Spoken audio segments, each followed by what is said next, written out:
Headphone নিতে ভাইয়ার রুমের দরজা খোলা মাত্রই দুটি নগ্নদেহ অন্তরঙ্গ অবস্থায় দেখতে পেলাম।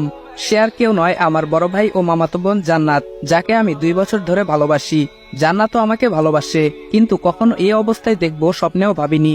আমাকে দেখে এতক্ষণে ভাইয়া ও জান্নাত কাপড় পরা শুরু করে দিছে। লজ্জায় কেউ কোনো কথা বলছে না। হয়তো আমি এখানে আসবো আশা করেনি। আমি বললাম, ছি ভাইয়া ছি, তোমাকে আমার ভাইয়া বলতে ঘৃণা হচ্ছে। তুমি কি করে এটা করতে পারলে? লজ্জা করলো না? ভাবি থাকা সত্ত্বেও এমনটা করলে। জান্নাত, তোমাকেও বা কি বলবো, ঘৃণা হচ্ছে নিজের প্রতি। জান্নাত মাথা নিচু করে বলল, আবির প্লিজ কাউকে বলো না, আমি তোমার পায়ে পড়ি। আমি বললাম, ছি, তোমার নোংরা মুখে আমার নাম কখনো উচ্চারণ করবে না। কাঁদতে কাঁদতে চলে এলাম আমার রুমে। নিজের চোখকে যেন বিশ্বাস করতে পারছি না। জান্নাত কেন এমন করলো? আমি ওর সাথে শারীরিক সম্পর্ক করতে চাইলাম না বলে আমার ভাইয়ের সাথে এমনটা করবে?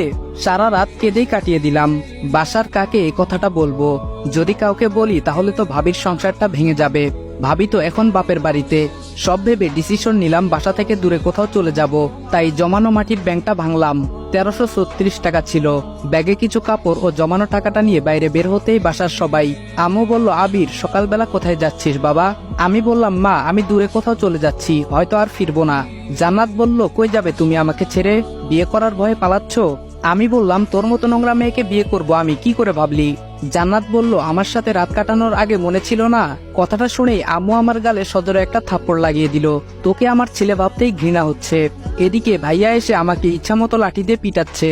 ব্যথায় আমি চিৎকার করতে লাগলাম। এমন সময় ভাবি তাদের বাসা থেকে চলে আসে।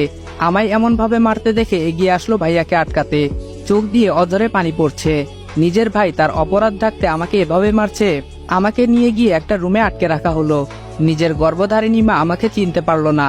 1 বছর আগে ভাইয়া অ্যাক্সিডেন্ট করে যখন মৃত্যুর সাথে পাঞ্জা লড়ছিল, তখন তো আমি আমার 2 ব্যাগ রক্ত দিয়ে বাঁচিয়েছিলাম। সে কি করে পারলো আমার শরীর থেকে রক্ত ঝরাতে?